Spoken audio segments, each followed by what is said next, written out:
आप देख रहे हैं चाणक्य न्यूज लाइव टीवी। चलिए रुक करते हैं आज की तमाम खबरों की ओर। भारतीय जनता पार्टी छत्तीसगढ़ प्रदेश में कोरबा लोकसभा के क्लस्टर प्रभारी अमर अग्रवाल द्वारा मनेन्द्रगढ़ चिरमरी भरतपुर जिले के चिरमरी स्थित शामली हिल गेस्ट हाउस में प्रेस कॉन्फ्रेंस को संबोधित करते हुए कहा कि हाल ही में हुए विधानसभा की प्रचंड जीत के बाद छत्तीसगढ़ की जनता ने हमें खूब प्यार और दुलार दिया, जिसका नतीजा विधानसभा में देखने को मिला और पार्टी को प्रचंड जीत मिली। छत्तीसगढ़ की जनता कांग्रेस के कुशासन से त्रस्त थी और कराहा रही थी। कांग्रेस काल में पूरे 5 साल घोटाले की सरकार थी। कई तरह के घोटाले इनके श्रेष्ठ नेताओं के द्वारा किए गए थे, जिसका नतीजा जनता ने विधानसभा में दिखाई ही दिया और हमें विधानसभा में चुनकर भेजा। आज लोकसभा चुनाव के मद्देनजर छत्तीसगढ़ के 11 लोकसभा सीट पर हम जीतकर आने वाले हैं और इसकी तैयारी पूर्ण रूप से तेज कर दी गई। विगत 2018 के चुनाव में कांग्रेस ने छत्तीसगढ़ में अपनी जीत हासिल की थी और हमको करारी हार मिली थी। हमने अपनी हार स्वीकार की और हमने किसी पर भी दोषारोपण नहीं किया, लेकिन वहीं कांग्रेस दोहरा मापदंड करते हुए 2023 के चुनाव में ईवीएम घोटाले को लेकर छाती पीट रही है और अपनी करारी हार को मनमाने से इनकार कर रही है। कांग्रेस पार्टी हमेशा से दोहरा मापदंड करती आई। अमर अग्रवाल ने कहा कि बस्तर लोकसभा और कोरबा लोकसभा में हमने सांसद पिछले चुनाव में नहीं बना पाए थे और 3 जगह हमारे सांसद रहे श्रीमती गोमती साय, रेणुका नेता अरुण साव रहे, जो कि वर्तमान में विधायक है। उन्होंने विधानसभा चुनाव में जीत हासिल की थी। वर्तमान में हमारे सांसद विधायक बन गए। उन्होंने कहा कि इन 5 सीट पर हमने कार्यकर्ताओं से रायशुमारी की और पैनल को दिल्ली भेजा। आचार संहिता लगने से पहले इन 5 सीटों पर भारतीय जनता पार्टी के प्रत्याशी के नाम की घोषणा कर दी जाएगी। अमर अग्रवाल ने अपने बयान में बताया कि पूरे छत्तीसगढ़ को हमने 3 क्लस्टर में बांटा है, जिसमें कोरबा लोकसभा के 400 प्रमुखों की चर्चा है, जिसमें सरगुजा संभाग प्रभारी राजा पांडे और छत्तीसगढ़ शासन में स्वास्थ्य मंत्री श्री श्याम बिहारी जायसवाल और क्लस्टर के सह प्रभारी पूर्व गृह मंत्री रामसेवक पेकरा और चिरमरी के प्रभारी एमसीबी जिले के अध्यक्ष अनिल केसरवानी, कोरबा के जिला अध्यक्ष डॉक्टर राजीव को दायित्व दिया गया। हमने हर लोकसभा में संयोजक सह संयोजक बनाया।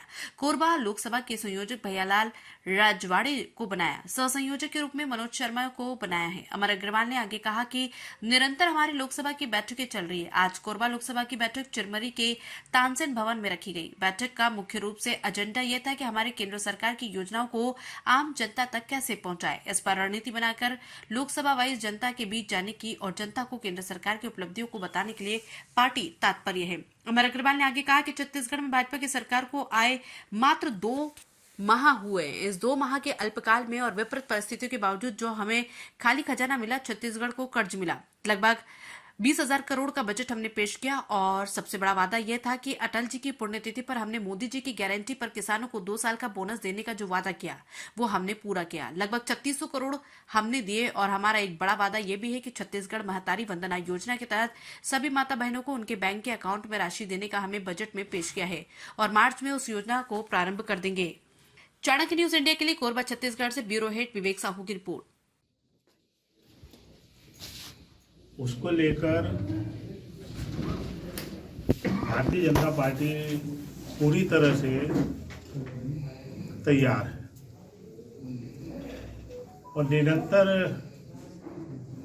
जनता के बीच में संवाद कैसे हो, संपर्क कैसे हो, हमारे कार्यकर्ताओं की क्या भूमिका हो,